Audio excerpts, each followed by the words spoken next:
Welcome to the Wandering Road, a place where the unseen moves all around us. The stories you'll hear aren't just whispered legends.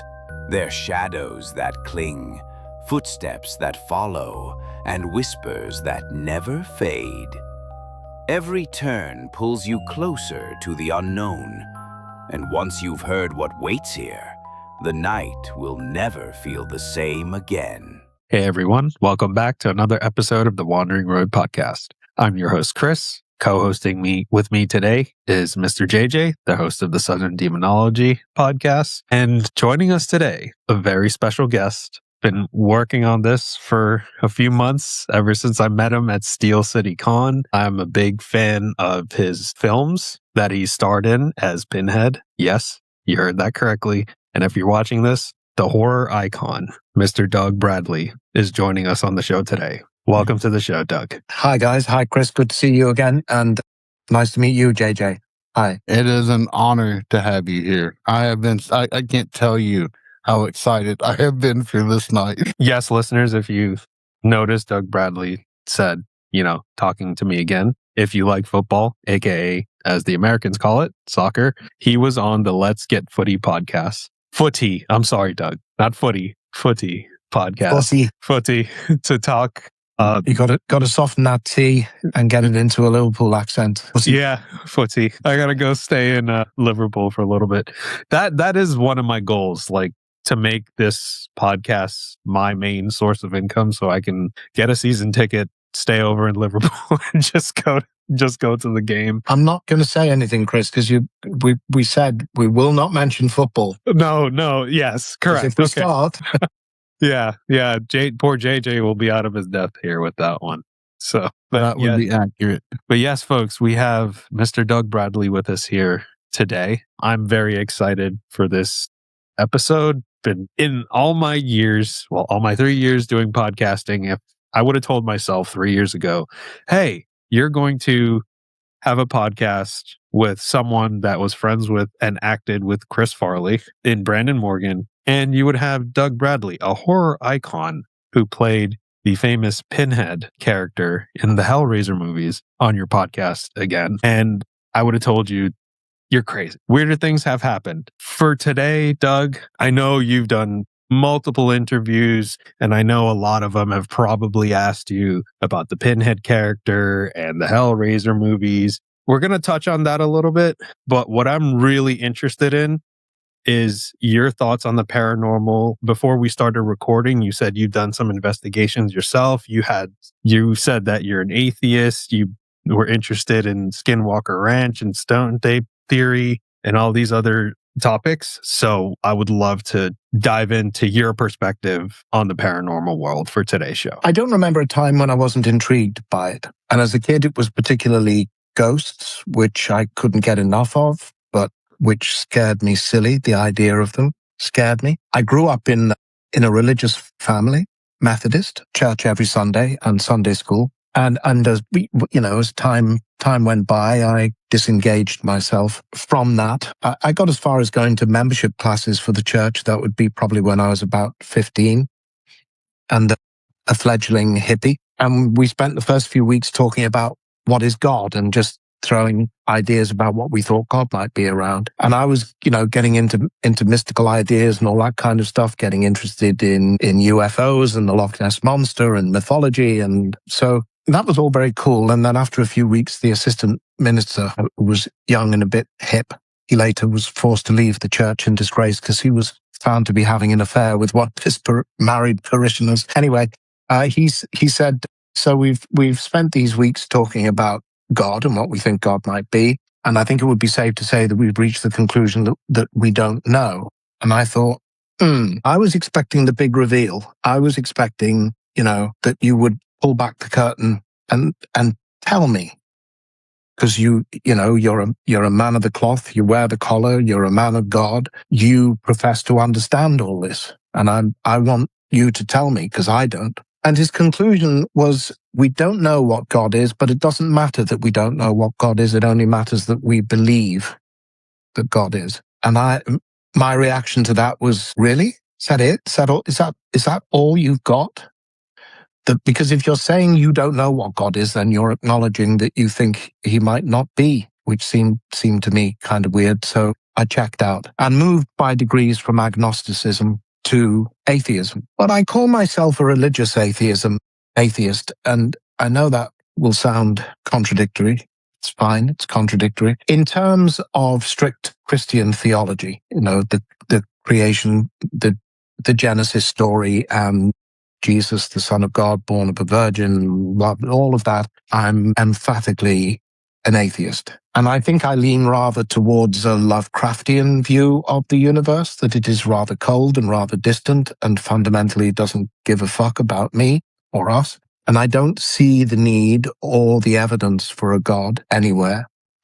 Now, after all, if it hadn't been for the asteroid landing in the Yucatan Peninsula, chances are this would still be a planet of dinosaurs. It's only by accident that the mammals got a foothold and developed to where we are now. And I think we're very anthropomorphic in our theological views. We all know the model of, if you compress the history of the Earth into a year, the dinosaurs disappeared somewhere around December the 10th, and we appeared about 10 seconds to midnight. And that's the sum total of human existence. And I think it's very presumptuous of us to think that we're in any way special. If I were to go to a purely mechanistic view of the world and us and the universe and love, life, death, and the whole damn thing, like Dawkins' kind of mechanistic view of it all, it seems to me that it throws a lot of the baby out with the bathwater, and I'm too steeped in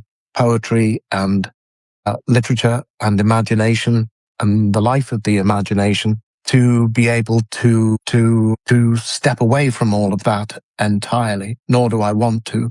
But also, I give it that title in a way to want to reclaim the religious impetus, the sense of the numinous, because a lot of my rejection of religion is rejection of the monotheistic religions, specifically Christianity, Judaism, and Islam, all the children of Abraham or Ibrahim, the children of the book, which is only, again, a few thousand years of history. And we're a lot older than that, and our experience is much older than that. And so it's to go back, to a time and a sense where there was no distinction between the sacred and the profane. Everything was sacred, everything was meaningful, everything was powerful. That's where I tie up that contradiction of calling myself a religious atheist. Obviously, being an atheist, I don't think I believe in life after death, which is a bit of an issue when you go ghost hunting. I've had plenty of strange experiences that I can't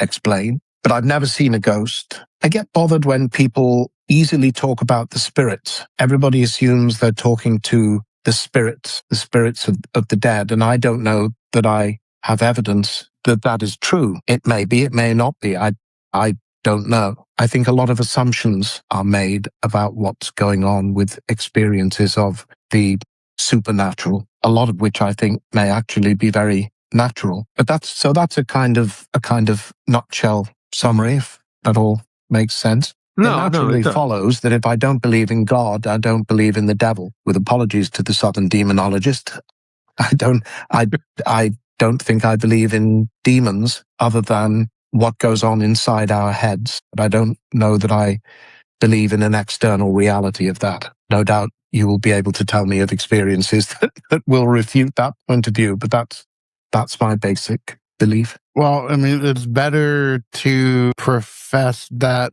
belief as someone who doesn't believe in Christianity as opposed to a Christian who firmly says that they don't believe in the devil or hell or anything else, because it's a little contradictory in that front. But I can respect that. Well, much of that is man-made anyway, isn't it, JJ? I mean, the devil is barely mentioned in the Bible. I believe the Old Testament word in the Hebrew is shaitan, which means only the enemy. Or really, it's a legalistic term that means the chief prosecutor. Okay.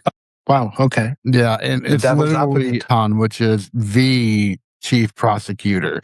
So okay. in the Hebrew Bible, there's only one word that can be kind of known as referring to a demonic thing, and that is Sha'ir, which is like a fawn-like or goat-like entity. But other than that, there's only allusions in the Hebrew Bible, and you only find like true development of that within later times. If you don't know, I'm an academic when it comes to like Second Temple Judaism and angelology and demonology from a textual perspective, not a practical perspective.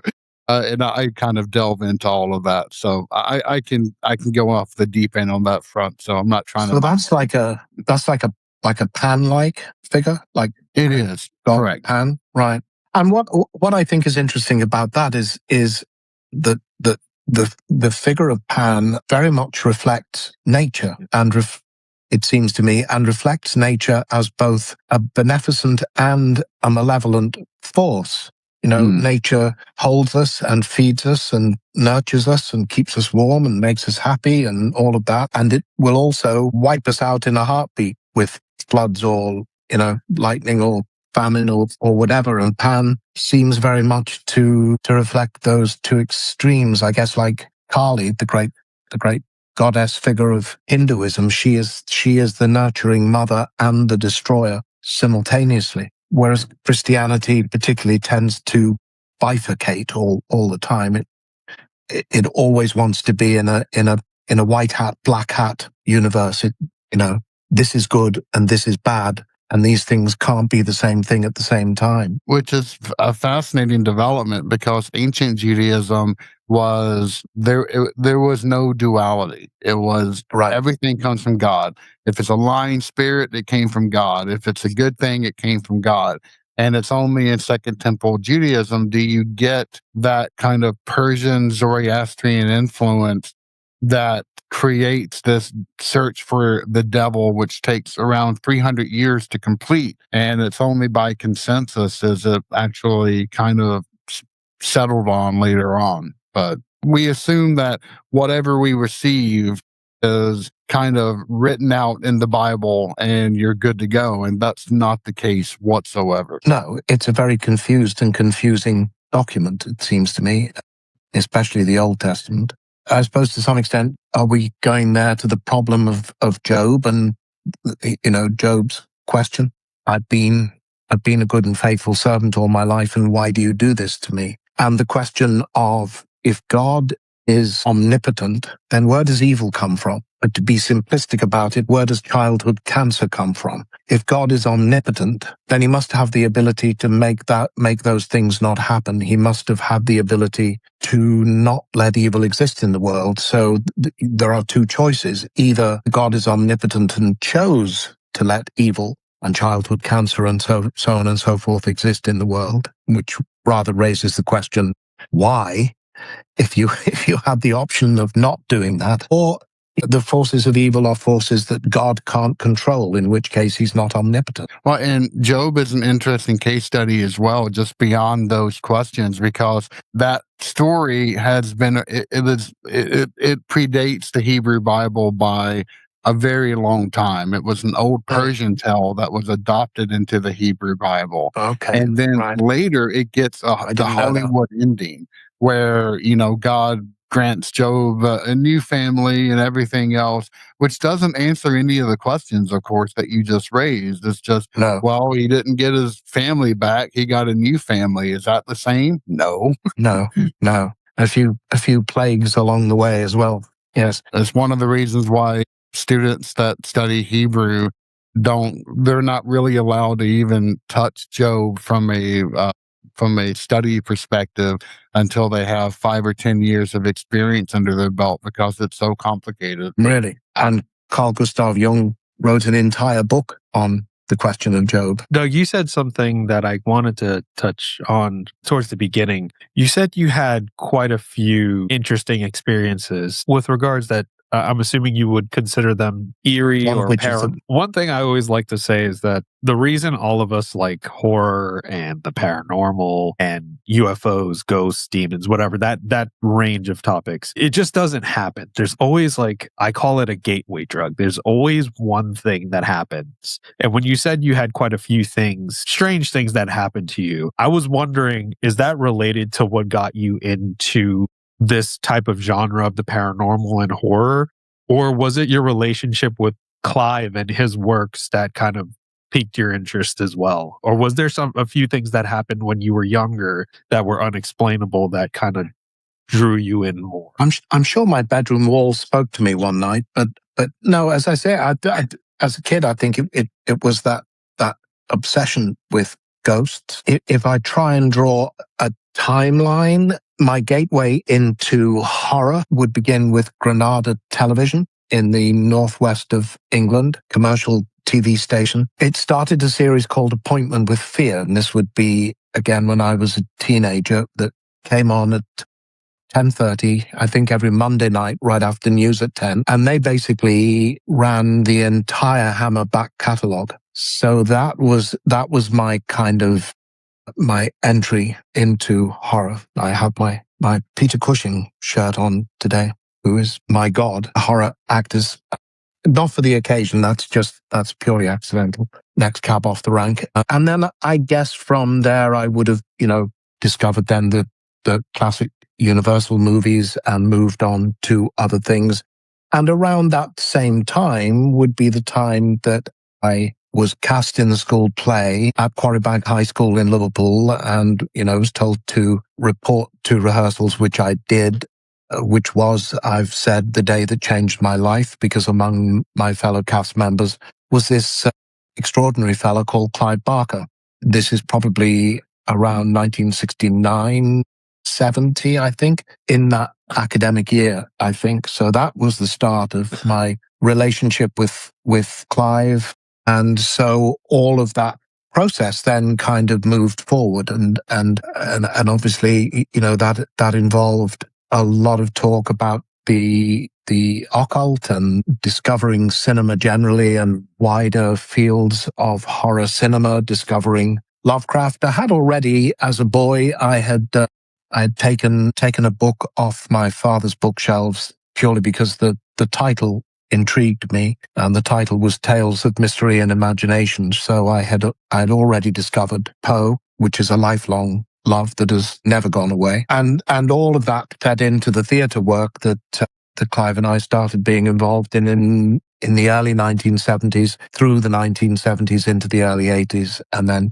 takes us into Hellraiser. So all of that process developed. So there's never been a time that I can remember when I wasn't interested. Reading mythology and reading books on, as a boy, on ancient religions, particularly ancient British religions. I always think in another life I'd like to have been an archaeologist specializing in ancient British history, UFOs and the Loch Ness Monster, and and getting lots of books out of the library, discovering Eric von Däniken and discarding Eric von Däniken, and becoming rather skeptical about the whole UFO thing myself.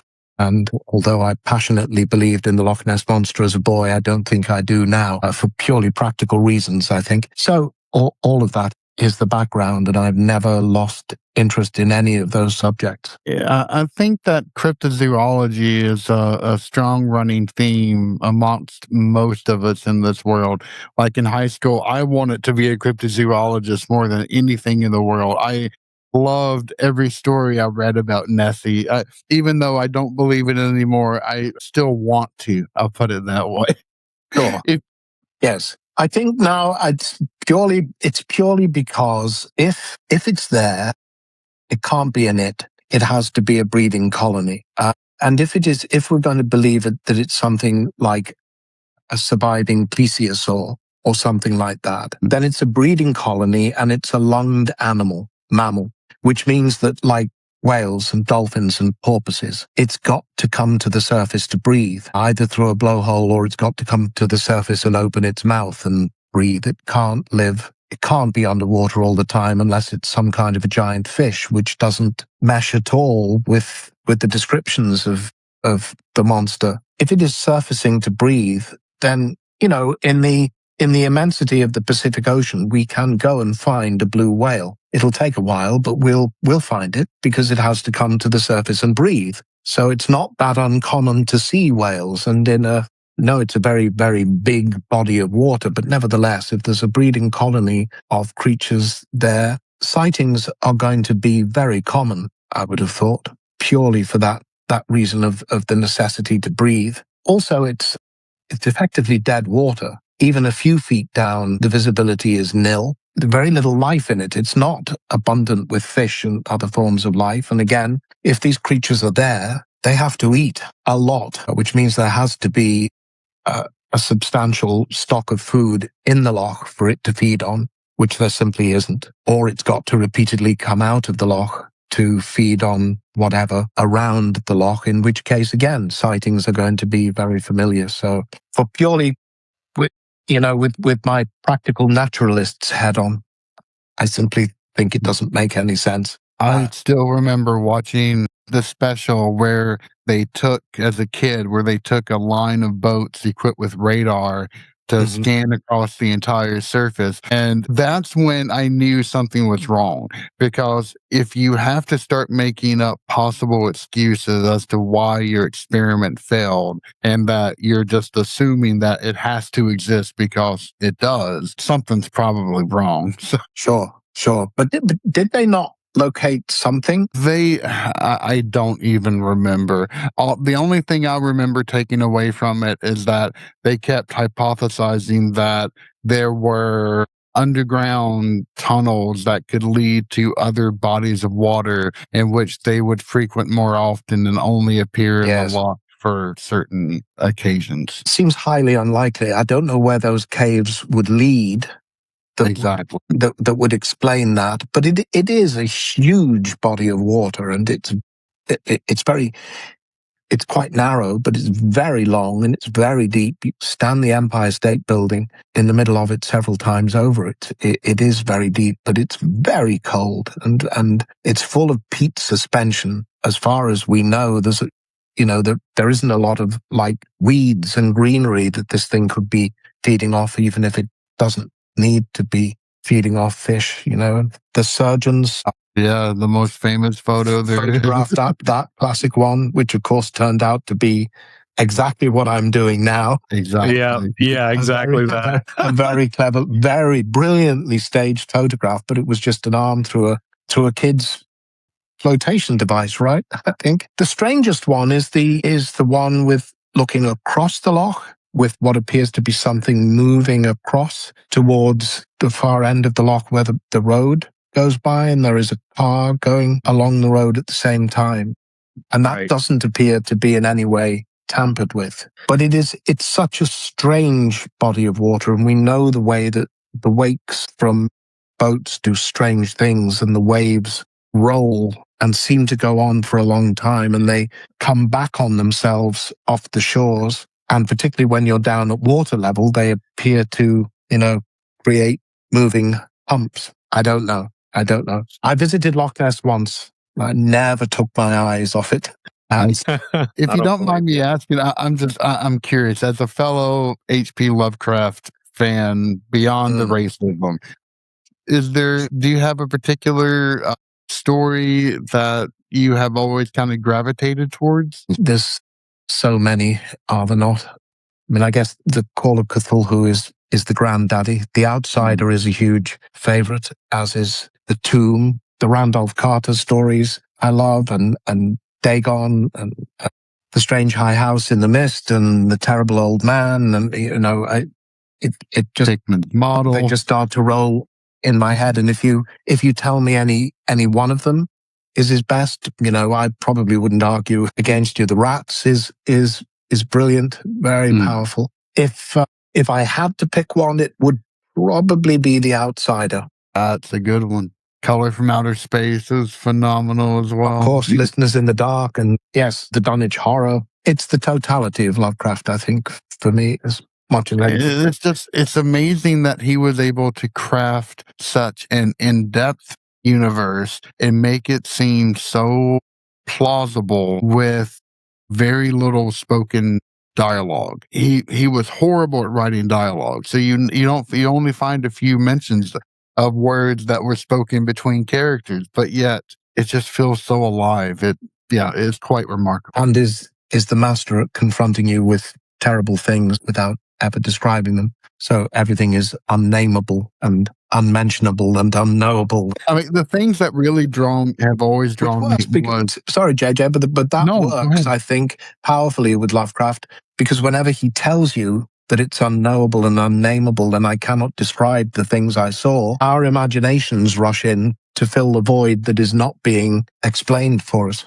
Which I think is one of the things that makes it so powerful. I agree, because, I mean, it's the same in most horror movies. When you don't see what the creature or the monster or whatever the antagonist happens to be, it's much more scary until you finally get that big reveal, and then you're kind of let down at the end of it. You're like, oh, okay, well, that's not as good as what I thought it was. Always the things we don't understand and we can't explain are the most powerful and the scariest. Always, yes. And just the idea that, you could encounter something that would instantly drive you mad, or the idea of non-Euclidean geometries, featuring all for all of the architecture. Cyclopean architecture. Yeah, God, I still get chills. Rugose cones. Eldritch horrors. Yes. Yeah, Eldritch. I would say maybe I've never read or listened to Lovecraft, but I might be lying because I'm on volume 3 of Spine Chillers. So there you go. So I'm pretty sure either in volume 1 or 2, there's probably something with Lovecraft. Well, I think The Outsider is on volume 1. It probably is. Yes. Right. So yeah, I've listened or read Lovecraft. Right. I'm more of and JJ knows this, I'm more of a Tolkien person. Okay. I just, get so immersed into that world. I don't know. There's something about, I like horror and all that stuff, but I'm the type of reader where when I'm reading, it plays in a film in my head. I don't know. It just makes reading horror books just that 10 times more creepier for me, and then I have trouble sleeping. Good. So that's the point, Chris. That's the point. Again, I discovered Lord of the Rings in my middle teens. It's a big influence on Clive. There's a direct through line. Clive had one of those teachers.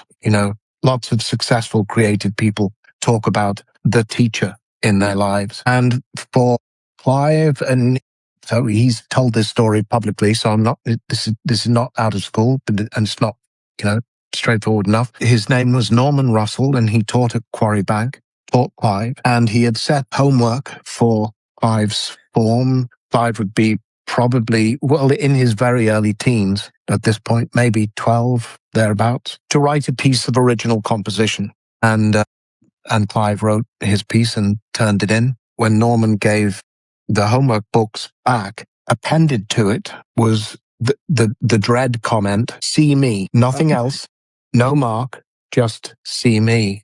Clive's thinking, "Fuck, what have I done? God." So dragged himself up to see Mr. Russell, as we would have known him, at the end of class. And Mr. Russell said, "Yes, Barker, you'll notice I didn't mark this." And Clive said, "Yes, sir." And he said, Do you know why?" And he said, "No, sir." He said, "Because I don't think I'm qualified to mark this, because it is too good." Wow. And I would like to spend, the things you won't get away with now. I would like to spend some time with you, just you and I, after school. Nothing untoward was involved, but what basically Norman did was open the windows of literature for Clive and give him access to a broader world. And I think for Clive, the first understanding that this was something that he could do and he had the talent to do. And the through line is that Norman at that point was probably in his early 20s. We always think of our teachers at school as being old, but very often, particularly as we get older in high school, they're very often only a handful of years older than us, you know. Norman had been at Oxford University and was taught by Tolkien. Wow. So Clive had that, you know, he was immediately one step removed from Tolkien. Oh, that's amazing. And I will say, like, I've told this to JJ, and I don't share this as to many people other than my wife who watches me do it. Totally fascinated with Tolkien. Probably have too many books, have all the audiobooks. I've listened to Lord of the Rings probably ad nauseum, watched the films ad nauseum. Had the pleasure to meet John Rhys Davies this past December. Probably, along with yourself, one of the best celebrity experiences I've ever had. He was like a grandfather, so it was like it was like the greatest thing ever. But like, just one day I just started just writing this mixture of horror, and because I'm a classicist, I'm a historian, so I went to school for that and all that stuff. So he's the theologian, I'm the historian, and more often than not, when he goes off on a historical tirade and it's completely wrong, I'm like, no, it was actually this. He always likes to go off on Julius Caesar about Zoroastrianism, and I'm like, no, that was probably Augustus, but we'll we'll move on. I like history. I like the late Roman Republic period, Julius Caesar, Pompey, the Civil Wars. So I just started. Just this idea came to mind of this like soldier on the frontier, and I just started writing, and it just started to grow into this like world that went from like a normal classical antiquity to, when I get 60 pages in, there's like cannibalism, butchering, and biblical references, all these, like, it just came out of nowhere, but I directly attribute that to the Lord of the Rings, with how like Tolkien just spends like 5 pages describing like what a meadow looks like, or what what a tree looks like. It's very like just the world building, like everything, no matter how insignificant it is, has to have some sort of lasting impression. So that's one thing. I know we went down the literature route. It's supposed to be like a paranormal show, but can't help myself. But yeah, like to your point, it's amazing how Lord of the Rings and all these other authors just have such influence on everything that we almost consume today. So, well, we were all the whole group of us, because as you know, that kind of group that had constellated around Clive through the 1970s. You know, so we were as well as Tolkien, and I read everything. After reading Lord of the Rings, I read The Hobbit, and I had Tom Bombadil and all of that, and C.S. Lewis and Alfred Lord Dunsany and Ursula Le Guin, and so there was a lot of that fantasy elements, all of which feed into Clive's work as well. Absolutely. I mean, you can see that in Nightbreed and a whole bunch of his other works. And yeah, I mean, but there is something special about Clive Barker's writings. I mean, they immediately suck you in so much more than other renowned horror authors that you can read. There's a visceralness to it that it almost feels like you're punched in the stomach by, and it's phenomenally done. I'm biased, obviously. But I think he is the best. I enjoy Stephen King up to a point. I've never been the biggest fan of Stephen King. I always feel let down. I know that's a silly thing to say, but it's like, I mean, his books are big, and you cancel months of your life to read it, and it turns out to be a spider or whatever, and right. Yeah. One of the reasons why I think the movie of The Shining is much better than the novel is I remember feeling actively angry with King at the end of The Shining, because, he's building the mystery and he's building the mystery and he's building the mystery, and then the place burns down, the end. Right. Yeah. And I thought, no, that's how we end ghost stories that we're writing when we're a kid. You have 2 endings. One is either, and then I heard a voice saying, "Wake up, it's time to go to school," and it was my mum. And then the house burned down. And, and I know King writes in a very particular style, and obviously his career speaks for itself. But there's a flatness in his writing that kind of doesn't really engage my soul as well as my head. And I find in Clive's writing poetry and a mastery of language that I think few writers in the genre share. I would equate him with Edgar Allan Poe in that way, without hesitation. I would thoroughly agree with you on that front. I mean, King to me is his psychoanalysis and getting into characters' head. That is where his strong suit is, but it kind of fizzles out beyond that. Whereas the pure mastery of the language that you see in Clive Barker's works is just, now I'm not trying to gush or anything, so sorry if I fanboy out a little bit. I told you not to. I'm going to ban you. You won't catch me disagreeing. I had watched The Terror, the TV show, which I thought was brilliant.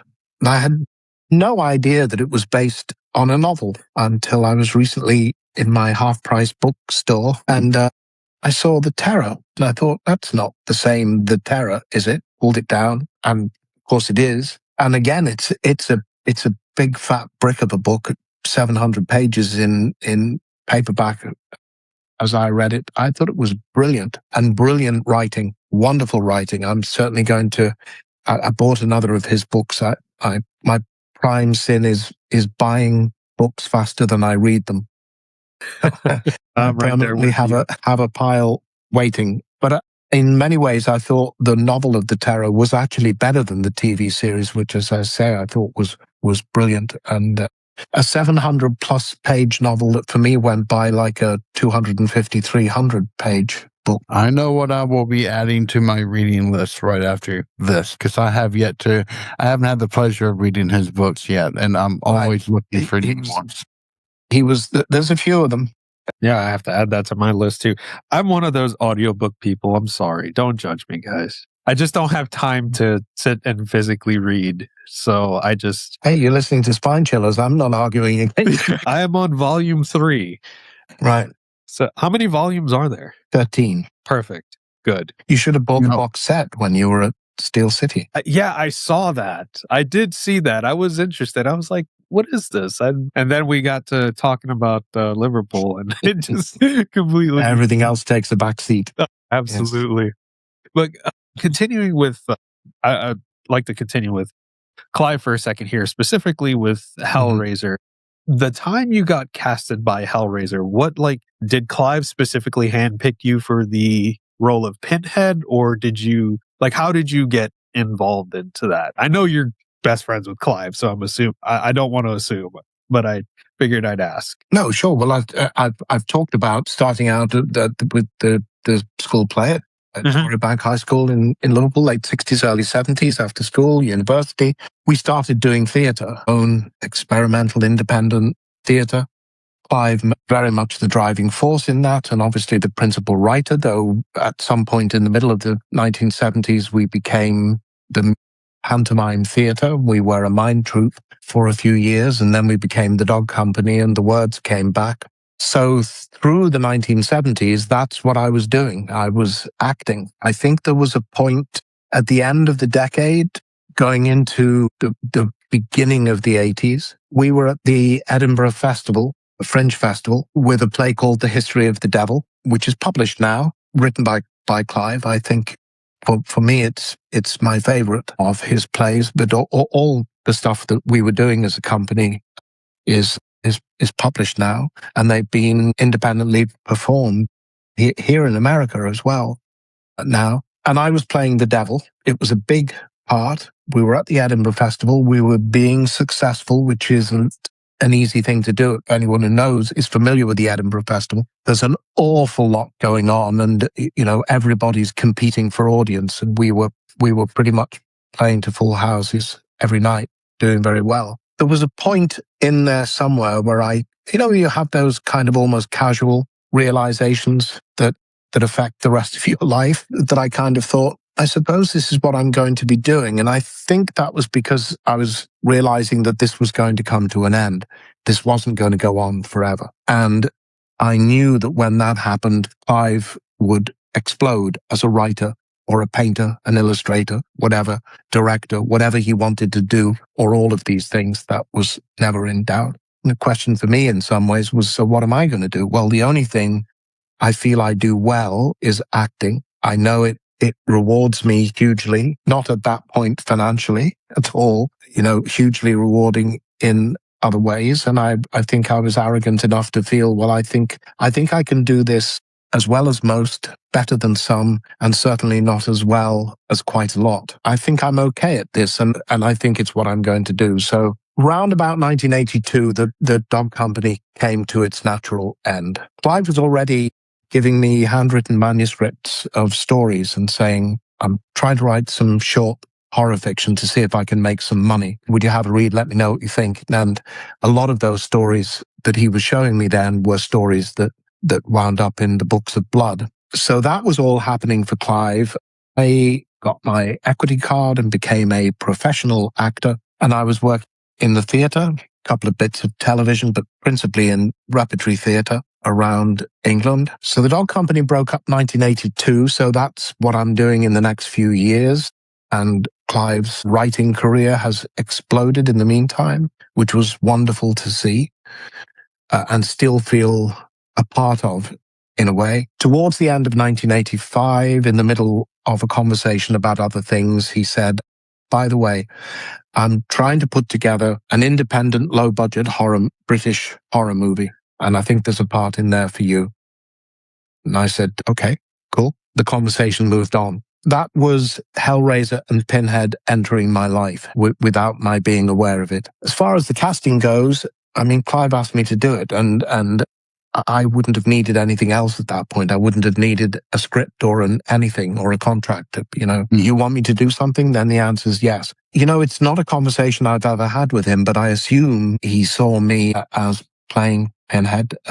That would be a question for him. But my memory is that through 1986, there was lots of conversations about the character, and I would have read The Hellbound Heart, I think in manuscript form, before it was published. And Clive was showing me his sketches of Pinhead, not called Pinhead then, not at all called Pinhead, just this unnamed creature. So as I say, that was during 1986. And by the fall of 1986, we're at Cricklewood Production Village making the movie. So things moved really quite fast from that first conversation to doing it. One final Pinhead question, because I know I don't want to just linger on Pinhead. I do have a couple of other things I'd like to ask you. You're famously associated with Pinhead. You ever get tired of the character? It's like, hey, Pinhead, like you go to these cons and stuff, and it's like, sometimes I got to put on the costume. You ever I wish I could. Well, I don't. I've done it. I did it once. It's too complicated. It's a very difficult costume to make work without the brilliance of Jane Wildgoose, who created, working with Clive, designed and built the magnificent costumes that I had in the first two films. Well, if you go to a convention, you sign on the dotted line. That's what you're there for. There's no point in me trying to run away from it. I embrace it. I'm proud of it.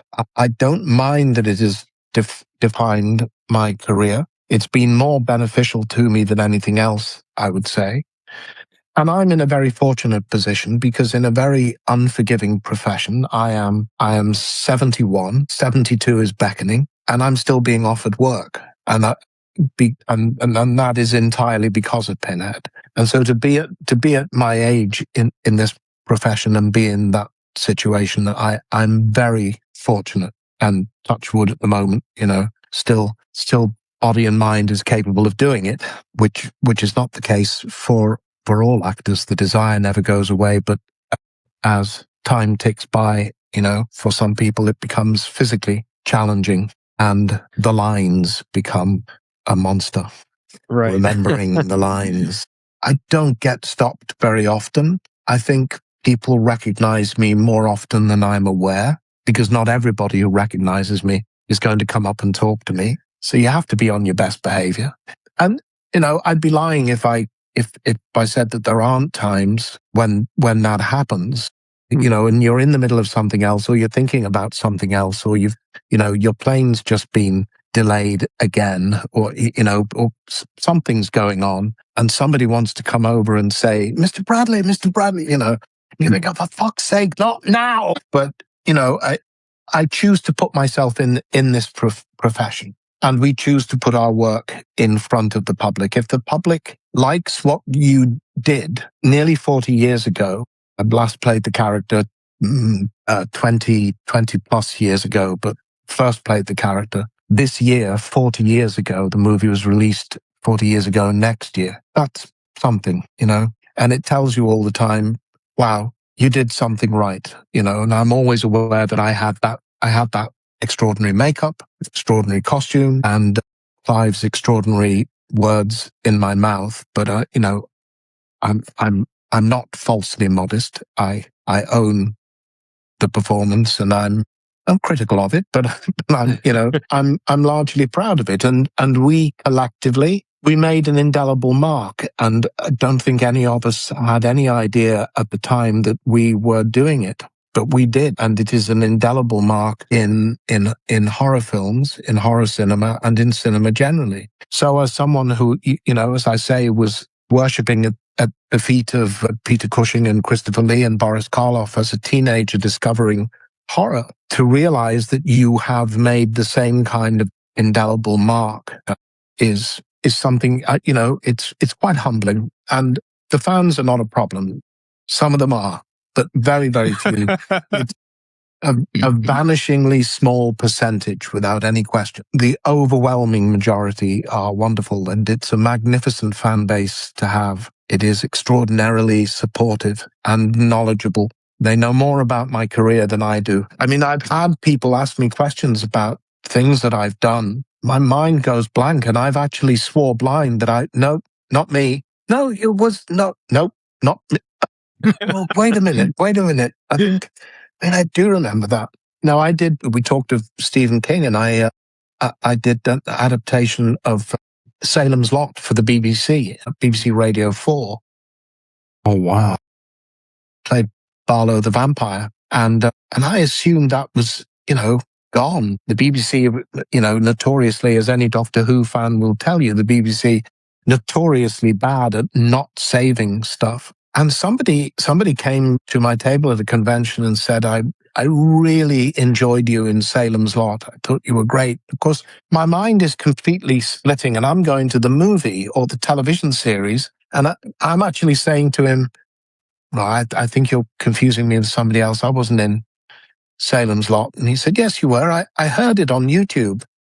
I said, what do you mean you heard the BBC? He said, for the BBC. And I said, oh my God, yes, wow. He said, I thought it was wonderful. And it's a reflection of the world we live in now. Nothing goes away. There are things that you might wish would go away, but nothing does. Yeah. And I never expected that anybody would ever mention that to me, So. Yeah. No, I know what you mean. Speaking of fans, it's really weird for me. I'm a nobody in the creator space, to be honest with you. Just been doing this for 3 years. I have 1,000 followers on Instagram or something. And then every now and then I'll get an instant message on Instagram like, oh my God, I'm such a big fan of yours. I'm like, why? I'm not special. No, well, and nor am I, but it's not the point, is it? I mean, you put what you do out there. Yeah. And you either do what you do well or you don't. And if you do, and what you're doing is interesting, people will find you. Yeah. And if people listen to one episode of your show and they like what they hear, they'll come back for more. That is true. I've been doing Southern Demonology for 9 years now, and I have a voice for radio, a face for radio and a voice for newspaper, and people still wind up listening to me for some god-awful reason. So I think it's authenticity. If you are, if you're authentically yourself, particularly a medium like podcasting, ruthlessly exposes that. If you're not just naturally being yourself, if you're not a good communicator, if you don't have interesting stories to tell, if you don't really know your subject, you will be found out pretty damn quick, Yeah. Amen. Absolutely. And people vote with their feet because God knows it's a crowded marketplace. Like I've had emails and stuff with other podcasters and stuff, probably the same for you, JJ, but correct me if I'm wrong, Or like we say in the corporate world, unfortunately, him and I both work in corporate. Keep me honest here, JJ, that we've had some of like our listeners tell us to you should go to like a Paracon or something like that and get a table. And I'm always skeptical. I'm like, what if I get a table and nobody comes? And it's like, why am I here? Like, I waste my time, but but you'll also meet other people. Yeah. Interested in your peers and colleagues and fellow podcasters and fellow paranormal investigators and so forth. So it's a great networking opportunity as well. But if you go to those places, you'll probably be surprised. People will come to you and say, "Oh, I listen to your show all the time," and you'll think, "What? Like, why?" That's my first inclination. Like, we have this one listener. She knows who she is. She listens. She like runs a detailing shop, and she like literally has messaged us saying, "Yeah, I listen to your show on repeat." Like, and she'll comment on our episodes and stuff. I'm like, it's really humbling. I'm like, okay, it feels nice when someone acknowledges, the work that you put into this. And it tells you that you're doing something right. Yeah, definitely. But Doug, I wanted to ask you, speaking of like what you said, things that won't disappear, what are your thoughts on, some people call them ghosts, some people call them spirits. Like, what do you personally believe is going on there? Because I grew up in my teen year, like from age 9 to about 17, a very active paranormal home. So did JJ when he was younger. So that's kind of how like all of this got started. Like our podcast got started like while we went through some very traumatizing stuff. Me personally, along with my family. Yes. What age were you? So I lived in the Bronx, grew up in the Bronx, New York was born in 90, lived there until 98. Late 98, we moved to Queens, New York, and we moved into a duplex home. Aunt and uncle and cousin lived downstairs and we lived upstairs. And when we moved into the home, like right off the bat from day one, weird things started happening. Like electronics turning themselves on and off. You would hear like weird footsteps in the attic. And I'm talking like just heavy boots walking back and forth. Unexplained. I wanted to, but my parents, like they drained so much money into like that investment. Sure. And dealing with 2 young kids at the time, they were like, "Oh, don't worry about it. It's just the wind." Raccoons, right? Yeah, we had squirrels or something, pigeons and squirrels. I'm like, okay, since we're in New York, the pigeons had Timberland boots on. But hey, the New York pigeons, they want you to know they're there. Yeah, right. Absolutely. But when you start hearing like you're by yourself and you start hearing distinct like on your door and you hear voices call your name that mimic your mother's calling voice, your name, calling out my name, whispering in my to mother's you, voice. No, like how we're having a conversation right now. There was this one time I was finishing up high school. I got home, went to my room. It was like 11 in the morning because our schedules at the time when you were upperclassmen, you got out earlier. I'm in my room. I'm sitting there. I'm playing my Xbox. And then I hear my mom's voice, Chris. Did the voice sound as though it was in the room with you or somewhere else in the house calling you? Somewhere else in the home calling me. Okay. Like in the living room, dining room type of area. So the way it was set up, like we call it apartments, you guys call it flats. The way the flat was set up, it was the 2 bedrooms, the kitchen, the dining room, and the extended living room. In between, separating the kitchen and the dining room was a very heavy wooden door that we always left open, and my mom would shut the door if she was cooking some sort of Caribbean food that would just permeate throughout the house. So that door was open. I heard her voice come from like the living room area. I heard it twice. Chris ignored it once. Chris ignored it again. I pull out my cell phone and I call her. So my mom was a nanny in Manhattan and she picks up the phone. And Doug, all I hear in the background is the hustle and bustle of Manhattan, the wind, the cars. And she's like, "Hey, are you okay? What's going on?" I'm like, "No, I'm not okay. I hear you calling me. I just wanted to make sure that you were not here." She's like, "No, I'm not here. I'm not going to be home till like 2:30, 3 o'clock. You know this." So I told her what was going on. And my mom is from the Dominican Republic. And if you know, with the Caribbean islands, they're very spiritual when it comes to the paranormal. They're like Catholic plus whatever cultural belief like is infused into that region. So she was very much folk stuff. Correct. In and older religious beliefs mixed Correct. in with Christianity, Catholicism, right? Yes. So to her, when she hears that, she says, do not respond to it because that's the dead calling out to you. I'm like, okay, that's fine. So Thanks, Mom. thanks, Mom. She's like, I'm going to be home soon. I'll be home in about 3 hours. You'll be okay. Don't answer it. So See, I would have been out of that house immediately, to the park, to a movie, just walking around somewhere. I would have been out of that house.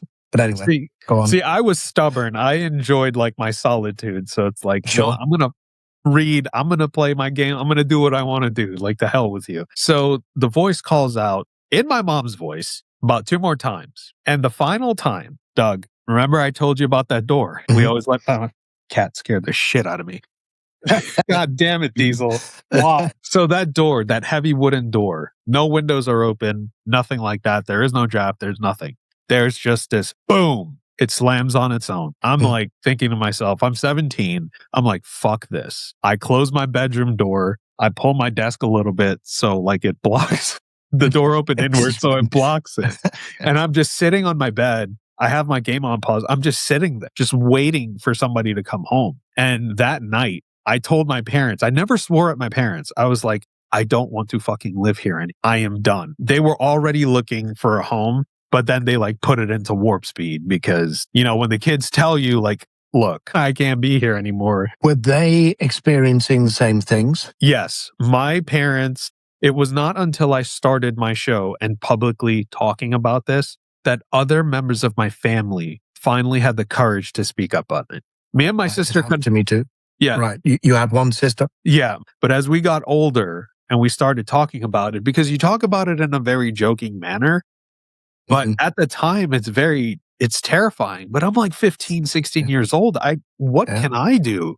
I just got to find ways to cope and just go about my day. But like when you see someone physically get shoved by something that is not there, that you can't see, and they get lifted off the ground and shoved like 6 feet in the opposite direction into like a wall or door, you're like, okay, I don't understand what's going on here, but there's something not right because wind does not do that to people. And that was that your sister? You observed that happening too?